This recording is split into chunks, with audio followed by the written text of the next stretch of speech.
1994లో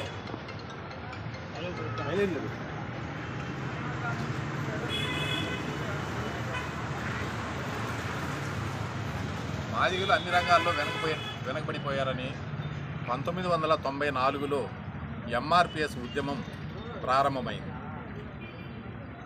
భారత రాజ్యాంగం దళితులకు ప్రసాదించిన 15% రిజర్వేషన్లలో ఎక్కువ శాతం మాలలు తీసుకుపోవడం, అతి తక్కువ శాతం మాదిగలకు రావడం వల్ల ఇక్కడ అన్యాయం జరుగుతుందని భావించి ఎంఆర్పిఎస్ ఉద్యమాన్ని ప్రారంభించడం జరిగింది. ప్రారంభించిన ఈ ఉద్యమం కేవలం 5 సంవత్సరాల్లోనే ఆనాటి ప్రభుత్వం మెడలు వచ్చి చంద్రబాబు నాయుడిని ఒప్పించి వర్గీకరణ చేసుకోవడం జరిగింది. 1999లో వర్గీకరణ జరిగితే 2004 నవంబర్ 5వ తారీఖు వరకు ఈ వర్గీకరణ సవ్యంగా అమలు కావడంతో దాదాపుగా 22,500 మందికి ఉద్యోగాలు రావడమే కాకుండా ఎంబీబీఎస్, ఏజీబీఎస్, బీఈ, ఇంజనీరింగు ఇట్లాంటి ఎన్నో ప్రొఫెషనల్ కోర్సెస్లో వేలాది మందికి సీట్లు వచ్చినాయి. ఉన్నత విద్యను అభ్యసించేదానికి అవకాశం లభించింది ఆనాటి చంద్రబాబు నాయుడు వర్గీకరణ చేయడం వల్ల. తదుపరి వర్గీకరణ రద్దయింది. ఆ రద్దయిన తర్వాత మళ్ళీ మేము ఉద్యమానికి రెండో విడత శ్రీకారం చుట్టాము. అప్పటి నుంచి నేటి వరకు ఉద్యమాలు జరుగుతూనే ఉన్నాయి. కానీ వర్గీకరణకు సంబంధించి ఎవరు కూడా చట్ట సవరణ చేయడానికి ముందుకు రాలేదు.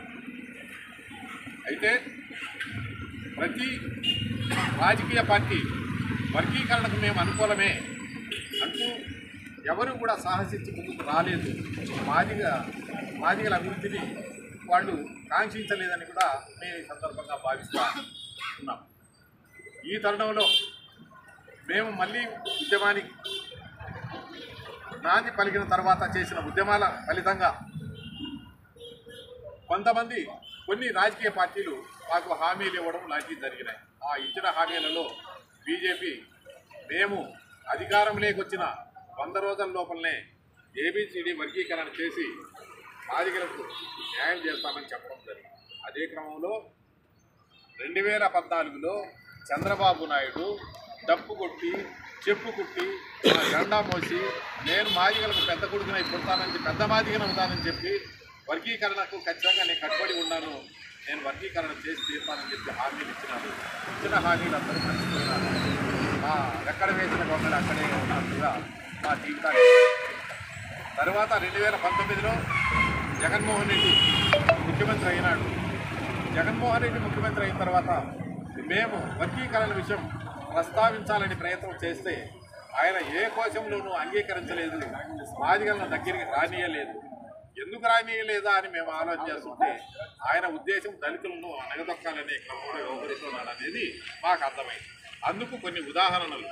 ఆనాడు సుధాకర్ అనే ఒక డాక్టరు కరోనా సమయంలో మాస్కులు సరిగా సప్లై చేయడం లేదు ప్రభుత్వం అన్నందుకు మా ప్రభుత్వాన్ని తప్పులు పడతావా అని కసి పెంచుకున్న జగన్మోహన్ రెడ్డి ప్రభుత్వం ఆ సుధాకర్ అనే డాక్టర్ను పిచ్చివాడి చేసి నడి రోడ్డు మీద ఇబ్బంది పెట్టి అతని చావుకు కారణమే.